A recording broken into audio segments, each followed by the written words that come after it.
Regional AM radio stations nationwide welcomes CNN Philippines, a first on radio. To bring you the latest news you can use, news you can trust. Listen to Newsnight, weekdays 6 p.m. We now go above and beyond the headlines. Followed by Med Talk, Health Talk. We'll talk about how to keep ourselves healthy during the pandemic. Politics as usual. Our guests for tonight, two political science professors. Up close and more. Catch CNN Philippines Hour in all RPN AM radio stations. Weekdays, 6 to 7 p.m. Radio Philippines Network. Radio Philippines Network. EX General Santos. EX General Santos. Una sa balita. Una sa balita. Musika o kalingawan. Mas tulong pinalakas. Radyo.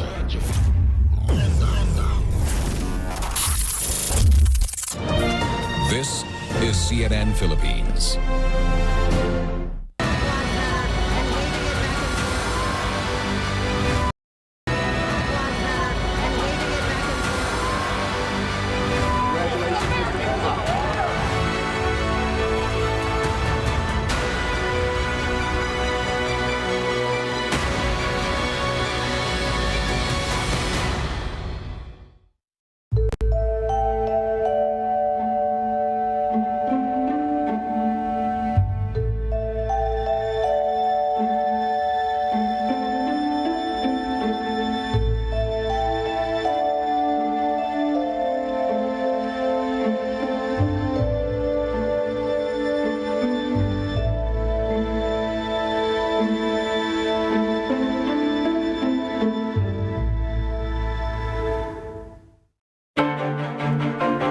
You know, the world that we live in has changed drastically. Everybody has been practically forced to live their lives online. So there's never been a more important time to be comfortable with technology than now. Every morning on New Day, we'll give you the very latest on technology.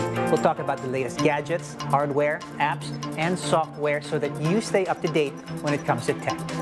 Watch New Day every weekday, 6 a.m. for news and more. Only here on CNN Philippines.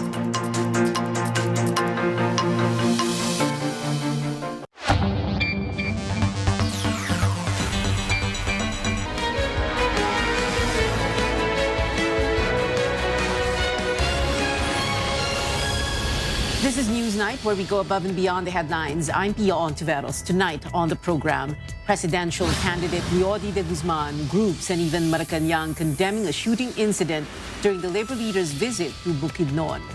The government holding another round of special COVID-19 vaccination drives in the Bangsamoro region, just as health officials admit the target of fully inoculating 90 million Filipinos before the administration changes might not happen. And the God of Thunder is making a comeback, a sneak peek of Marvel's latest film, Thor: Love and Thunder.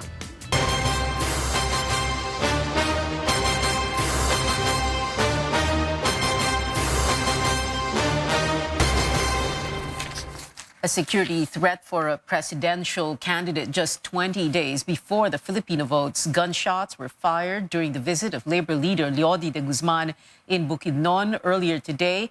Our Paige Javier joins us for more details. Paige, what else do we know about this?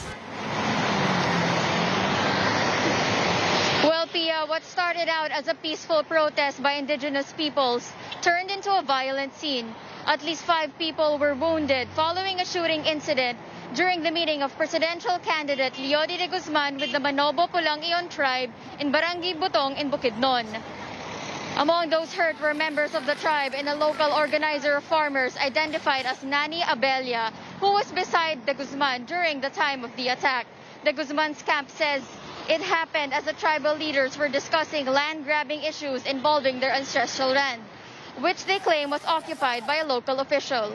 In a Facebook Live video early this morning, several gunshots could be heard from an unknown source, forcing the group to flee and take cover. De Guzman's camp says the shooting lasted for about 15 minutes. On Twitter, De Guzman later assured that he was safe, as well as his companions, senatorial candidates David D'Angelo and Roy Cabonegro. The labor leader calls the incident an act of disrespect for indigenous peoples, and an act to protect land grabbers. Cabo Negro says the tribe's fight for their land has been going on for years now, and the process has been allegedly delayed.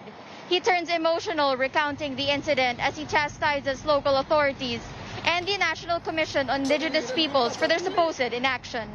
Vice presidential candidate Walden Bello and senatorial aspirant Luke Espiritu decry the incident.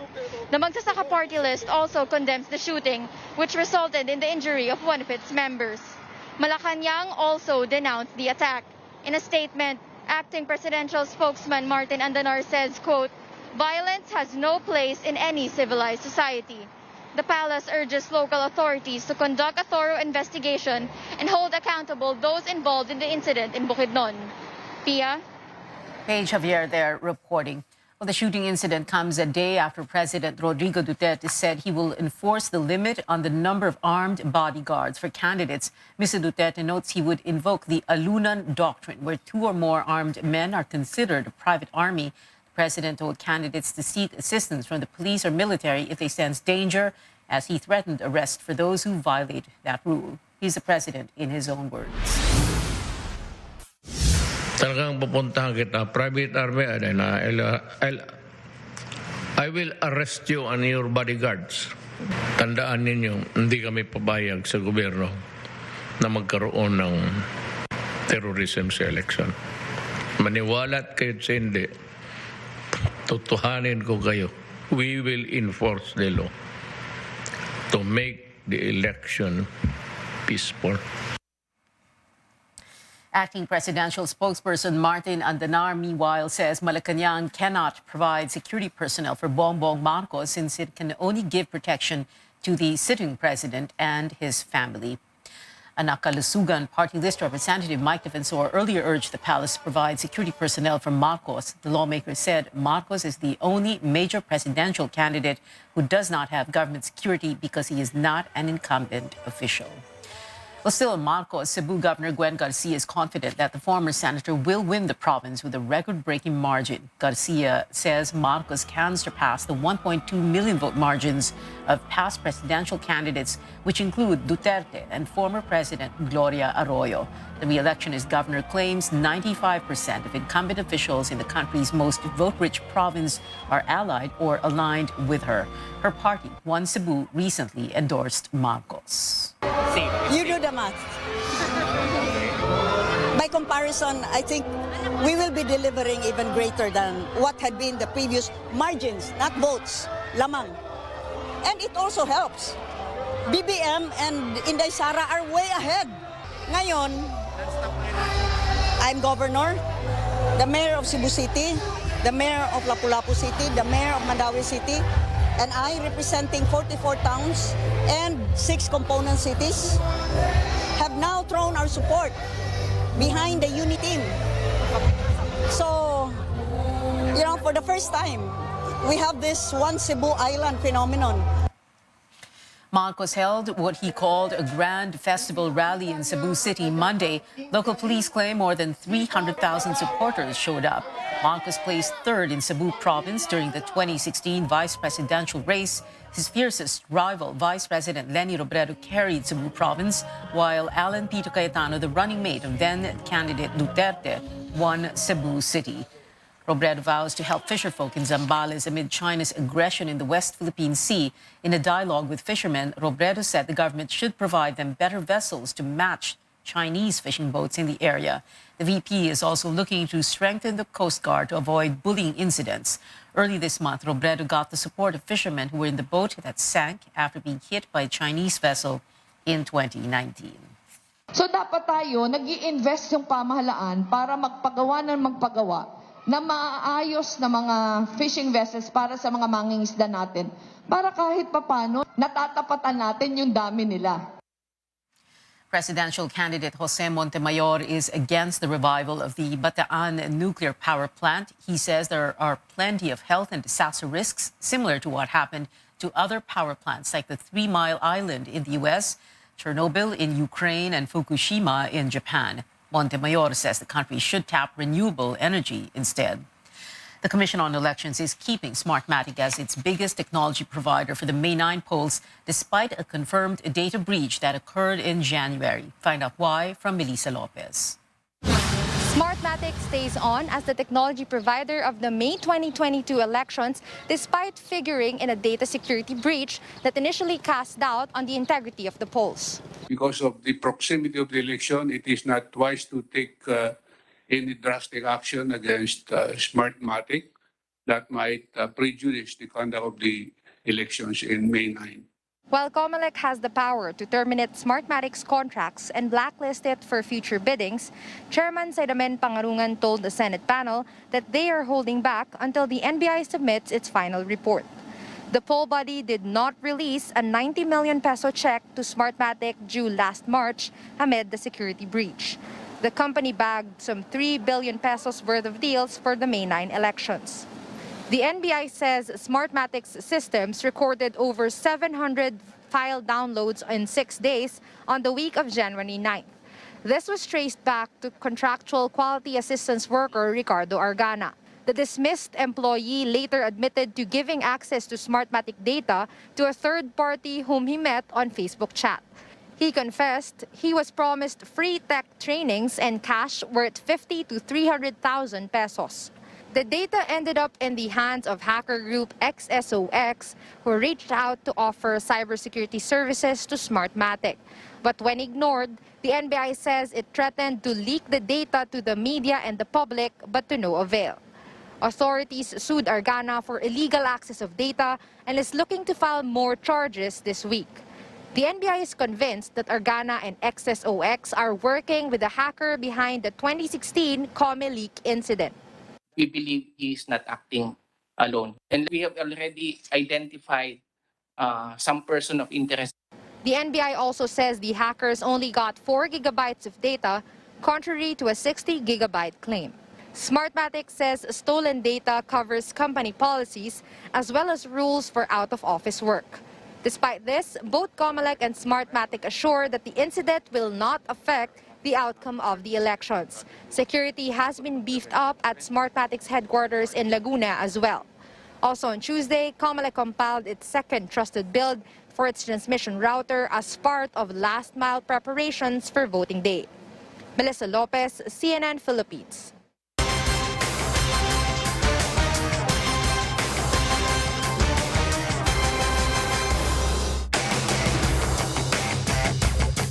Coming up on Newsnight, Senator Ping Lacson belies claims of VP candidate Lito Atienza that Senator Manny Pacquiao deliberately skipped Sunday's controversial news conference.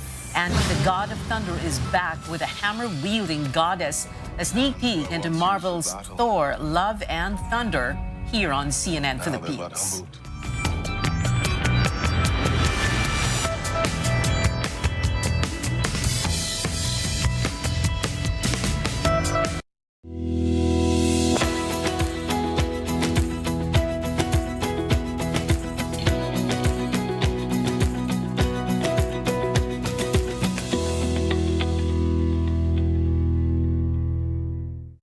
Exodus 18:21. But you choose from the people capable men, God-fearing men, men of truth, those who hate bribes, and put them over the people as rulers of thousands, rulers of hundreds, rulers of 50s, and rulers of 10s.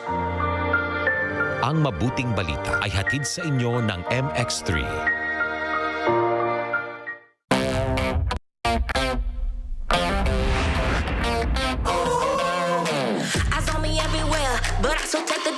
My game is always fair. I will always be impossible to beat. I will explore the comfortable, 'cause I'm a boomerang, I'm a boomerang, I'm a boomerang, I'm a boomerang.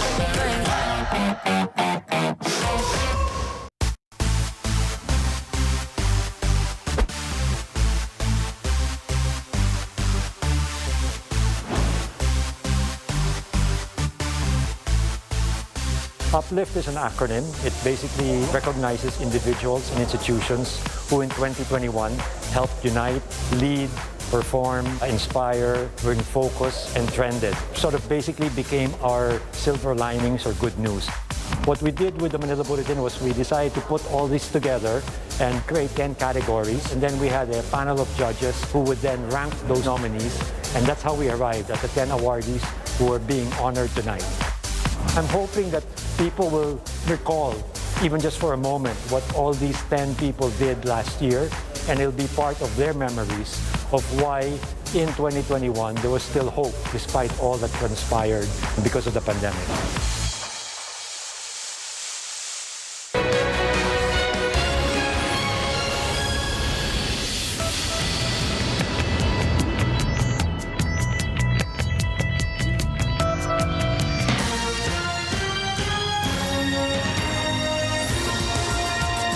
Welcome back to CNN Philippines. Breaking news at this hour, the Commission on Elections has officially placed the towns of Tubaran and Malabang in Lanao del Sur under its control.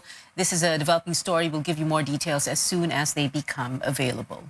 Well, more national candidates speaking up on the Easter Sunday joint press conference of three presidential hopefuls. Vice presidential candidate Willie Ong disagrees with the call of his running mate, Manila Mayor Isko Moreno, for Vice President Leni Robredo to quit the race. In a Facebook video post, Ong distanced himself from the issue, stressing that no candidate should ever have to back out from the race in the first place. Ako, siyempre hindi. Go siya. Sa akin, go kayo lahat. Go kayo lahat. Go. Walang magpipigil. Kung ako siyempre hindi. Pero siyempre, iba naman yung opinion ni Mayor Isko. Tanungin niyo na lang iba. Kahit tinetrend ako dati withdraw, tinitiis ko lang. Okay? Ano ba't honest tingin ko kay VP Leni? Sa akin, lawyer siya. Magaling siya. Magaling sumagot. Matalino. A rival Representative Lito Atienza, meanwhile, praising his running mate, Senator Manny Pacquiao, for not taking part in what he describes as a comedy show. Atienza claims Pacquiao really had no intention to join the event.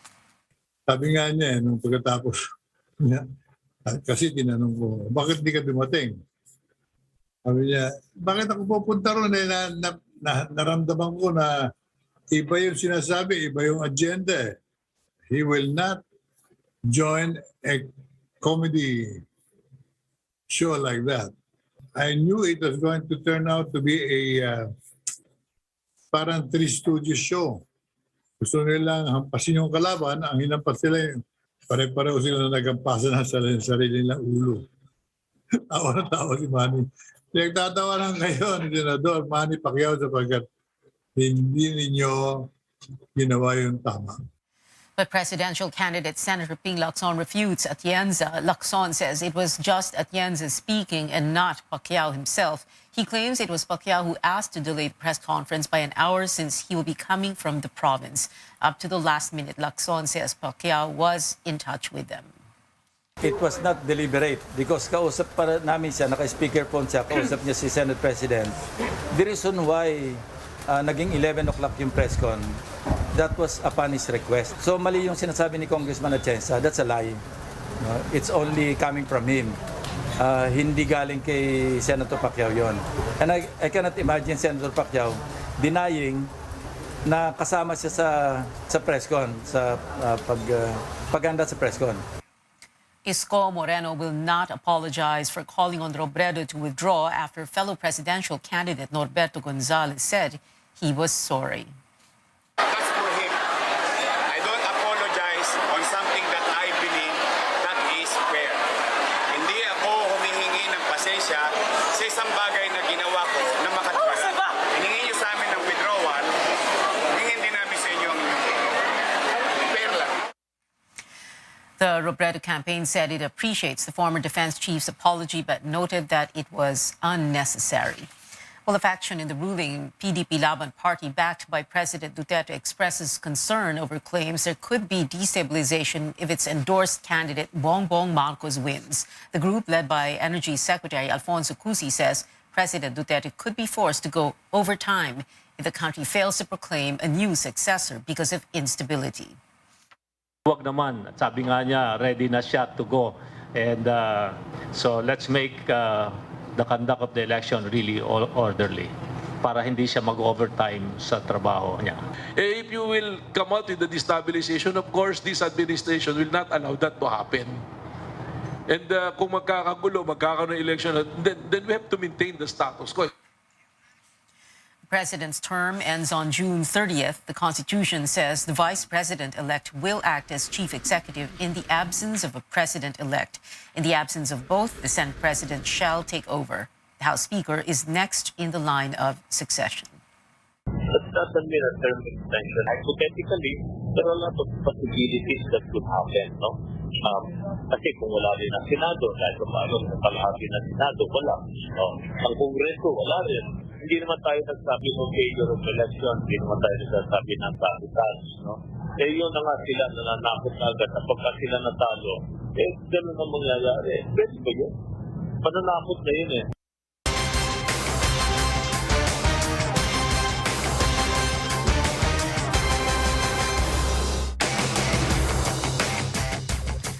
At least 14 areas under the lowest alert level 1 have seen a slight increase in COVID-19 cases in the past week, but health officials say this is insignificant with no noticeable spike in hospitalization. Experts have warned of another surge as they struggle to vaccinate more people.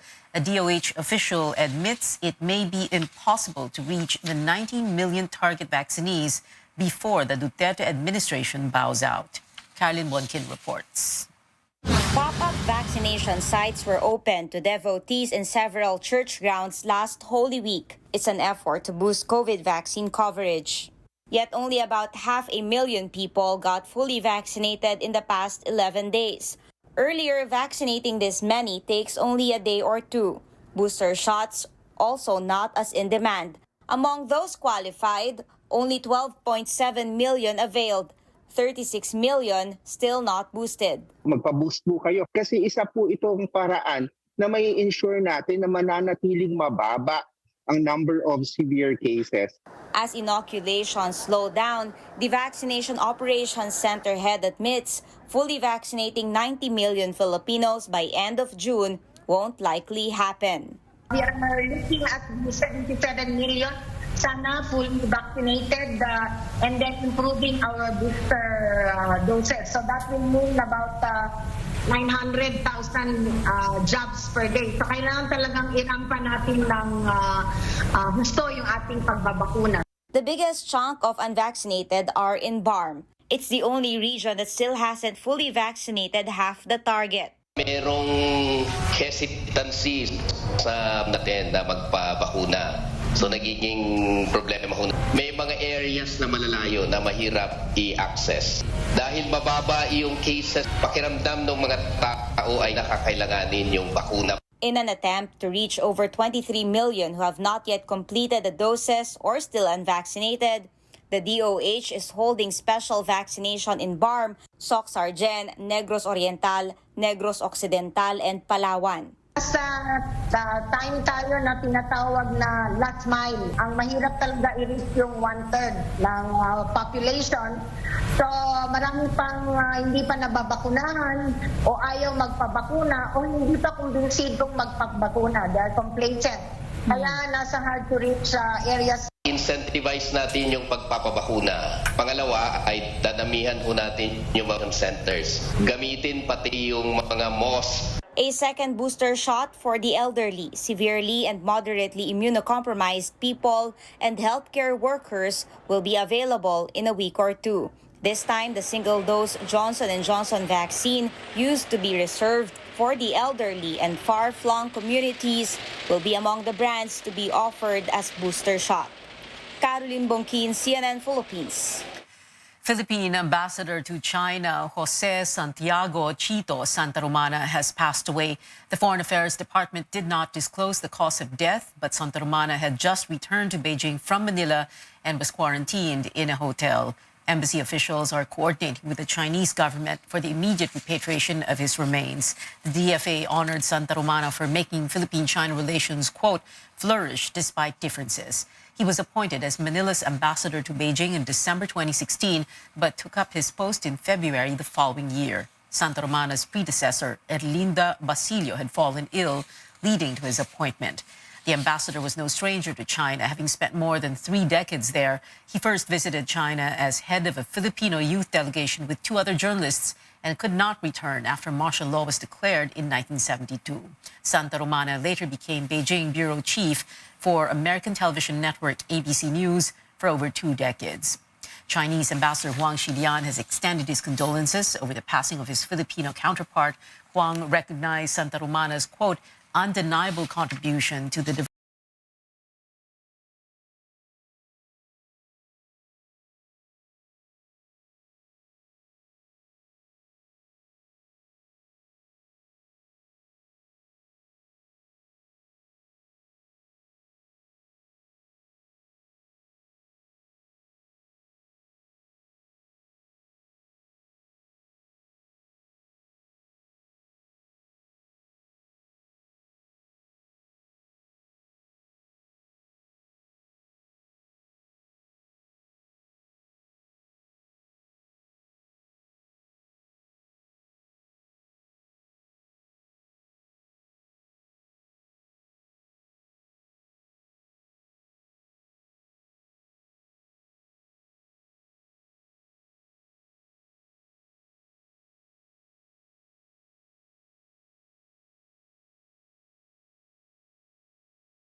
We all know naman na coconut is a tree of life at napakadami talagang produkto na pwede natin i-develop dyan. Isa na nga yung ating coconut sugar na nakapagbigay ng hanap buhay sa iba nating komunidad dito sa lalawigan ng Quezon. Madami talaga siyang benepisyo, hindi lang dahil sa napakababa ng glycemic index at nakakatulong talaga ang coconut sugar, especially for diabetic persons. Don't forget to take a piece of Quezon with you by bringing a buri hat or bag on your way home. Ang buri marami dito. Nag-i-innovate lalo ang mga tao dito. Kung makikita mo, ang pagmamahal ng mga sampalukin. Kasi tingnan mo, maisip natin, paano sila nakakabuo ng ganito? Nakakatuwa dahil may pagmamalaki ko.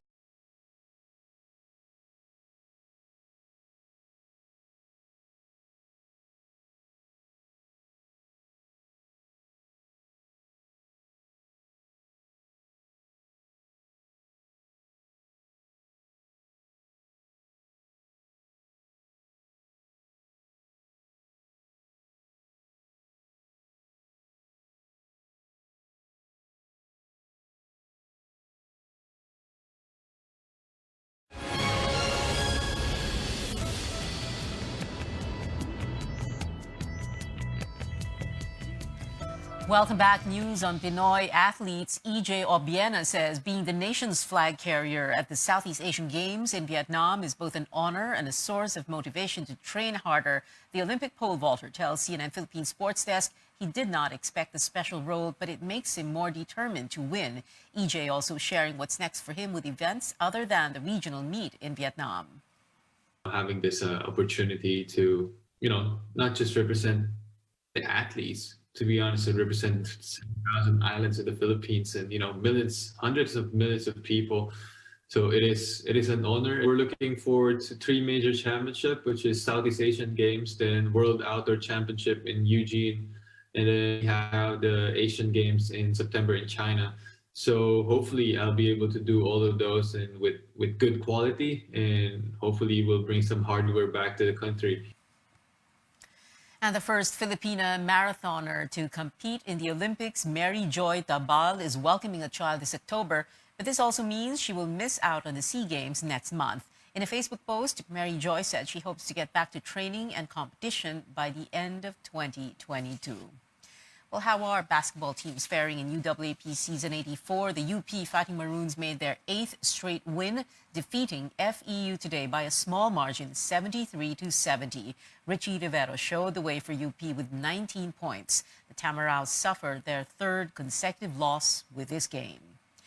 The De La Salle Green Archers scoring a massive 112-83 win against the UST Growling Tigers alongside major game milestones. Shawnee Winston posting a career-high 33 points for La Salle. The Green Archers also became the first team to breach the century mark this UAAP season.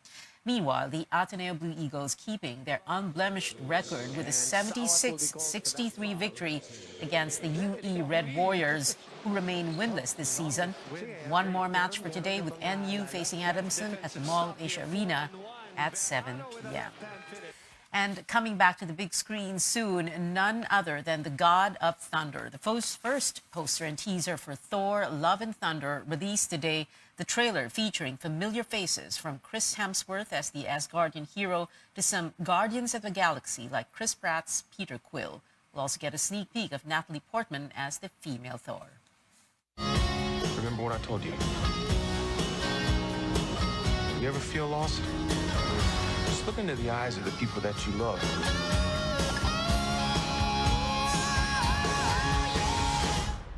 Not me. What? Just listening.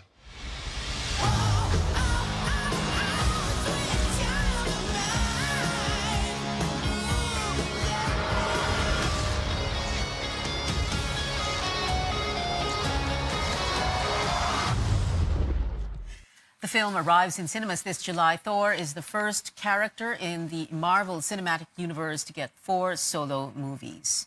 And that is it for tonight. Join me again at Politics as usual at 8 p.m. I'm Pio Ontiveros for Newsnight, where we go above and beyond the headlines.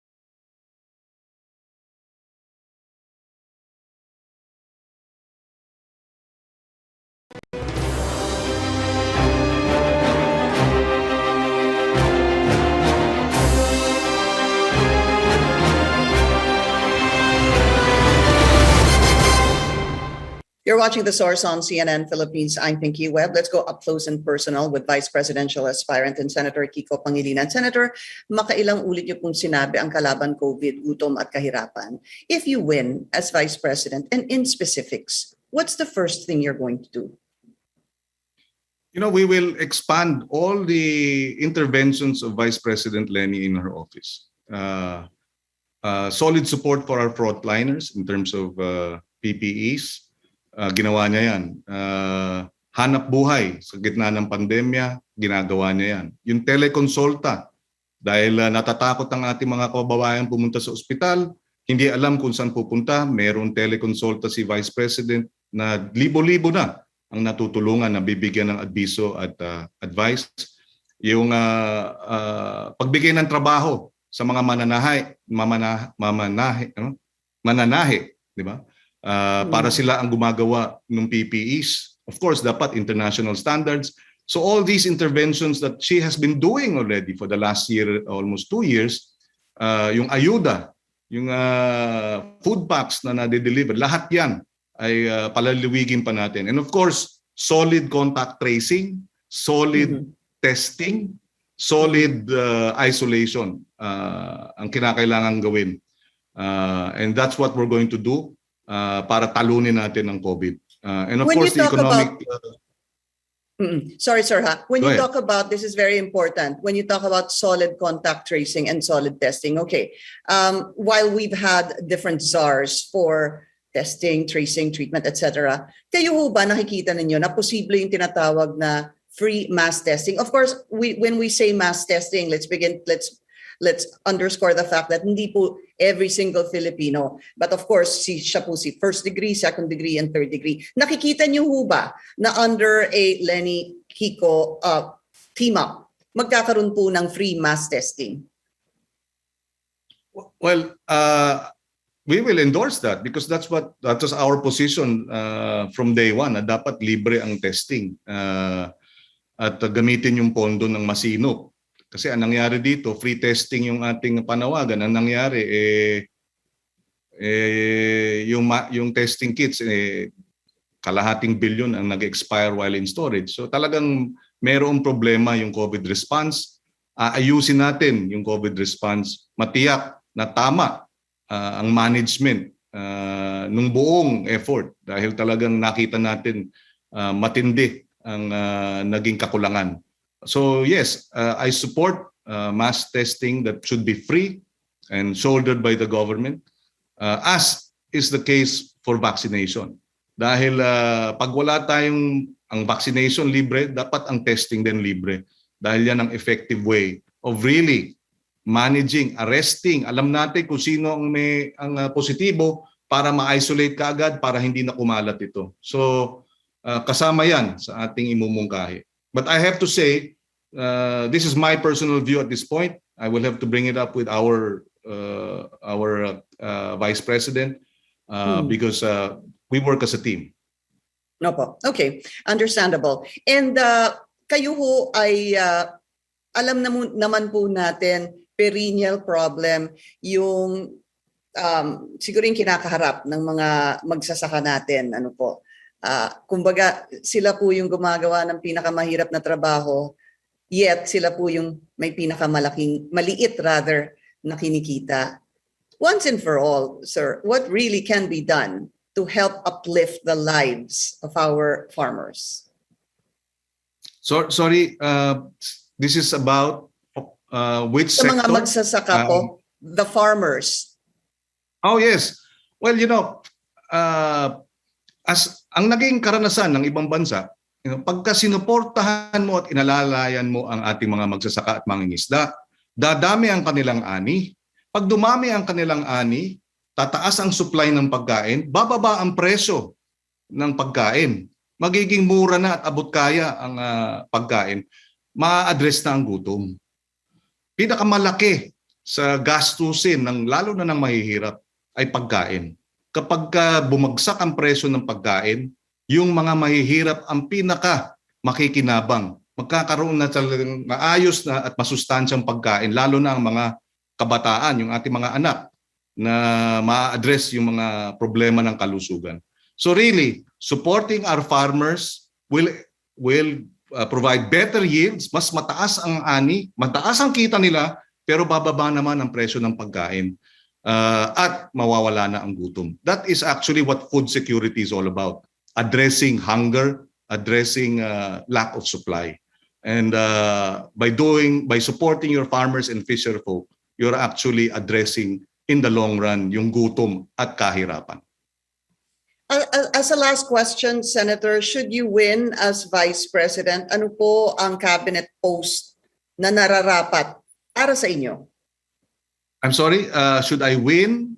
What? The Vice Presidency. What cabinet post do you think is most suited for you? That's up to the win. Well, you know, if we win and Vice President Lenny wins, I leave it up to her. And I trust she will make the right decision for our country. So that's her. That question should be raised and addressed to her, not me. I do believe that, sir. But what my question is, what do you think is most suited for you where you will excel? Bahala. You know, I will defer to the Vice President. Ayaw kong pangunahan ang magiging desisyon niya kung sakaling kami masuportahan ng kababayan natin at manalo. Okay. Senator Kiko Pangilinan, sir, maraming salamat po sa inyong oras and good luck to you. Maraming salamat, Pinky, at magandang araw sa kanilang lahat. Please stay safe. Hindi pa tapos ang COVID. Mag-ingat tayong lahat para ligtas tayo dito sa problemang ito. Pagtulong-tulungan lang natin, at alam ko, sabi ko nga doon sa ating talumpati, huhugot tayo ng tapang at lakas mula sa isa't isa. At sa pamamagitan ng ating damayan, malalagpasan din natin itong problema at pagsubok na ito. Maraming salamat, Pinky, at magandang araw sa kanilang lahat. Thank you also, sir. And thank you for joining us here on The Source. I'm Pinky Webb. You're watching CNN Philippines.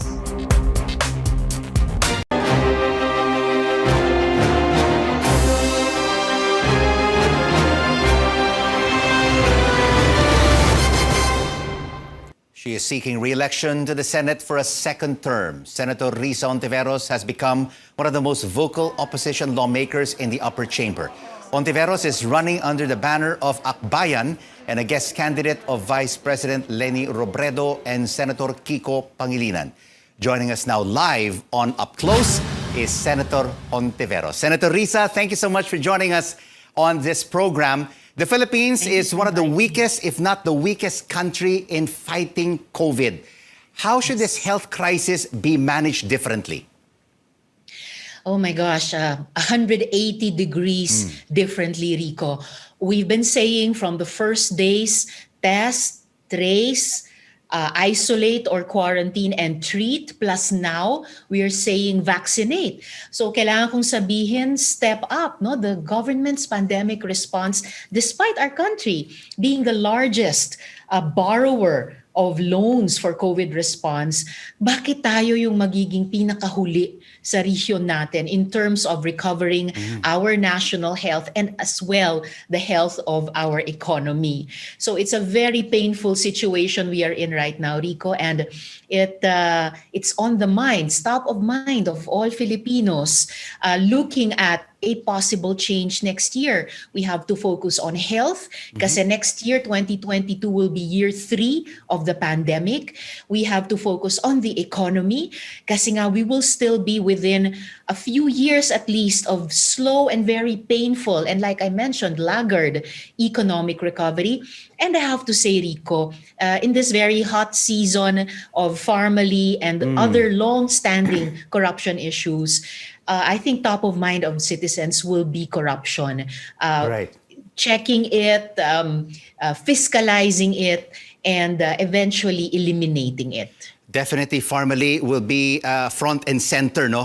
When candidates talk about their platforms and how to resolve the corruption issue. What do you think is next for this investigation, Senator Risa?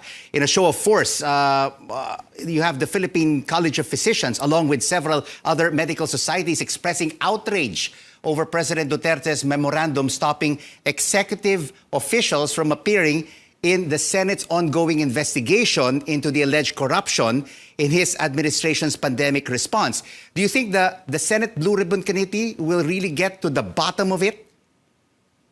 We intend to, Rico, at kami po ay nabubuhayan lalo ng loob, nagpapasalamat dun sa ating healthcare workers, health professionals for that stunning, unprecedented statement. I think everything has just piled up in the last 1.5 years. The sufferings on the health front, the sufferings on the economic front, again with a very poor economic pandemic response of our government, especially on behalf of poor families at yung ating mga MSMEs, na yung ating mga doktor at iba pang health professional ay hindi na talaga napigilang magsalita, lalo na idagdag yung issue ng korupsyon sa gitna pa ng pandemya. So moving forward in the Senate Blue Ribbon Committee, our chairman, Sen Dick, has already begun to start drafting our committee report, but more and more angles to this sordid story keep emerging. Rico, more characters in this cast. I think we will have a very solid committee report, solid findings, and very strong recommendations of how to turn the tide in terms of our pandemic response, especially in the matters of our healthcare workers, in the matter of clean and not graft and corruption-laden expenditures of limited pandemic funds that should really be used to address the health and the economic crises facing our people. A big issue right now, Senator Risa, is this provision of substitution in the Omnibus Election Code. And some of your Senate colleagues are saying candidate substitution by political parties has been abused. What should be done, in your opinion? Well, I'm glad that Senate President, for one, has spoken up about that. We have only, but still, 8 months left in this 18th Congress. At alam naman natin, Rico, that our track record in the country in terms of electoral reform legislation could still certainly be added to. At isa na yan, yung posibleng pag-revisit, posibleng pag-amyenda ng probisyong iyan sa ating Omnibus Election Code. Siyempre, importante rin, Rico, to continue trying to build a real political party system here in the country, kasunod nung mga naunang electoral reforms tulad ng party list law, yung election automation, yung overseas absentee voting.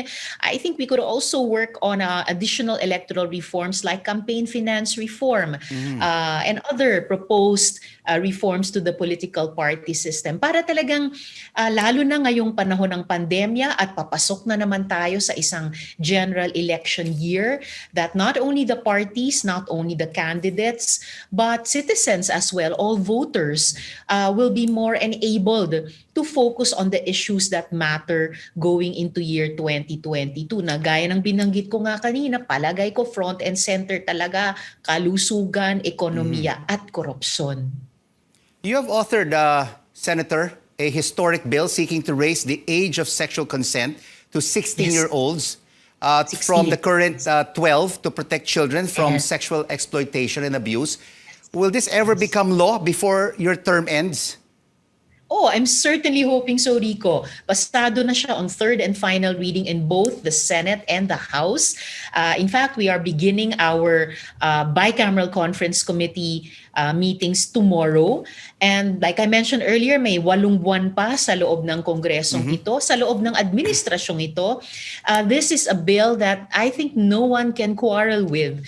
Ano po, yung itaas yung napakababa nating age of consent. Ngayon, 12 lang. It's the lowest in our region, Rico. One of the lowest in the world.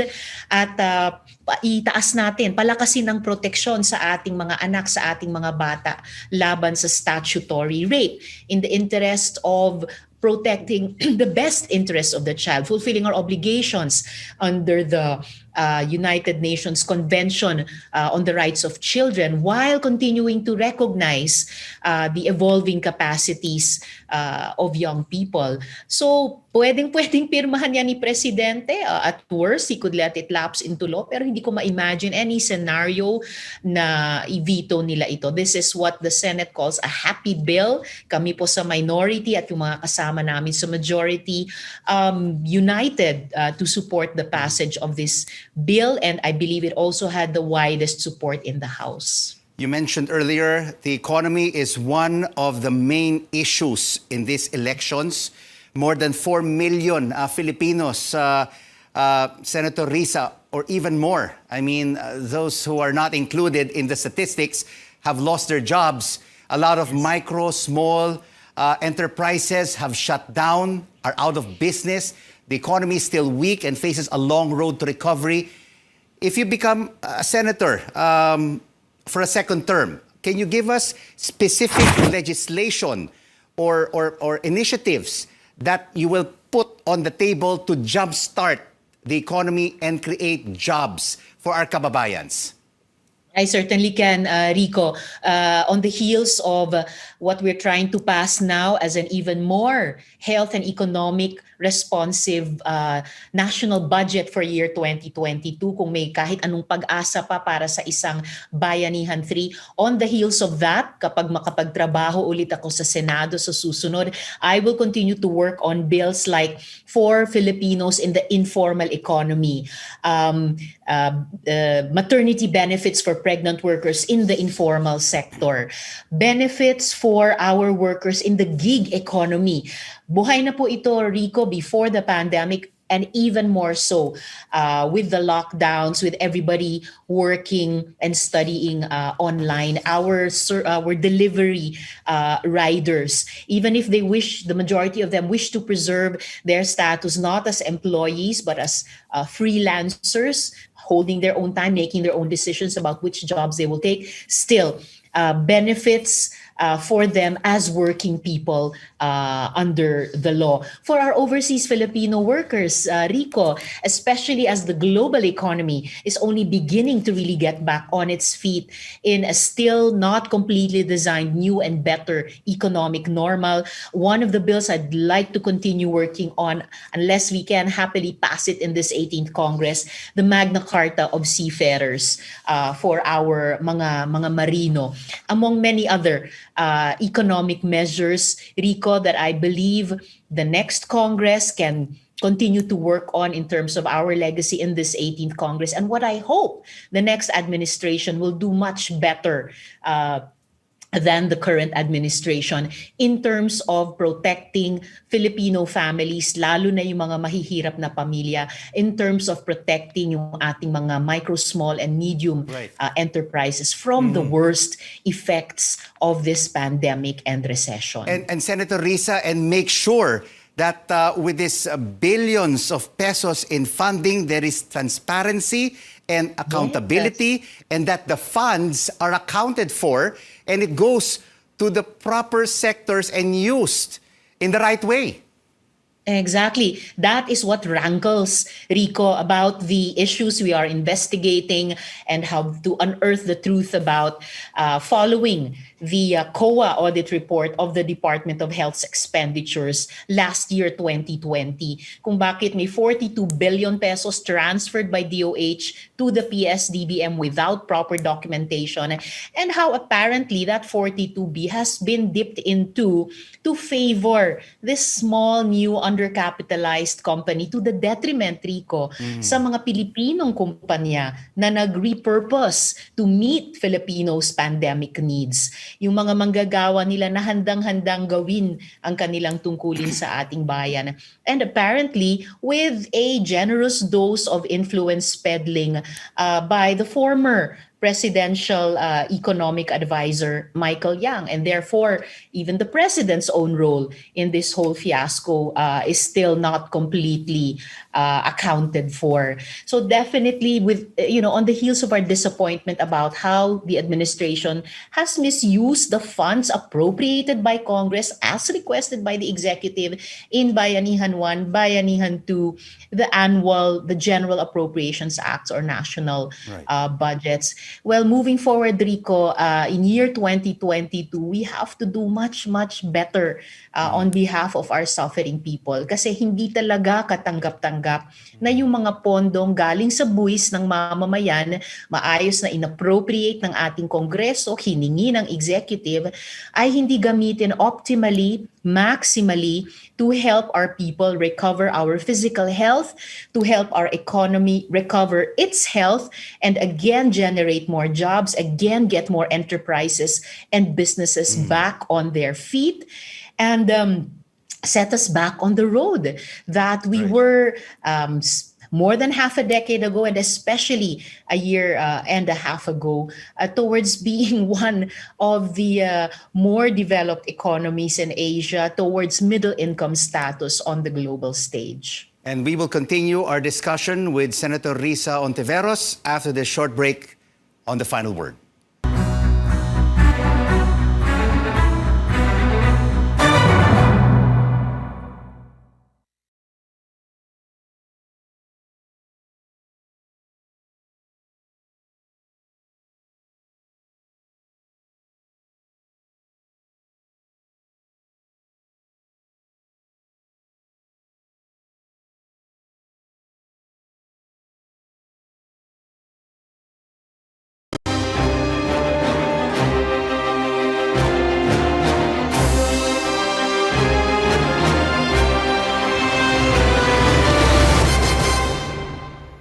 Glad you're staying with us on The Final Word on CNN Philippines. Thanks for joining us. I'm Rico Hizon, and we continue our discussion now up close with Senator Risa Ontiveros. Senator Risa, we have 2 minutes left in our interview, and I would like you to answer these 6 questions with just a yes or a no. All right? Okay. First question. All right. Do you favor easier public access to the statement of assets, liabilities, and net worth of the President, Vice President, and members of Congress? Yes. Do you support lifting foreign ownership limits in the Constitution? No. Do you favor the reimposition of the death penalty for drug-related crimes? No.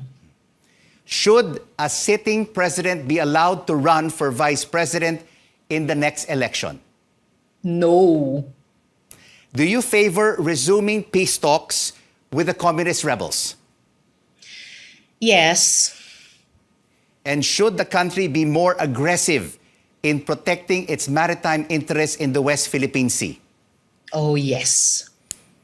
Your final word, Senator Risa Hontiveros, to the Filipino people. Salamat, Rico.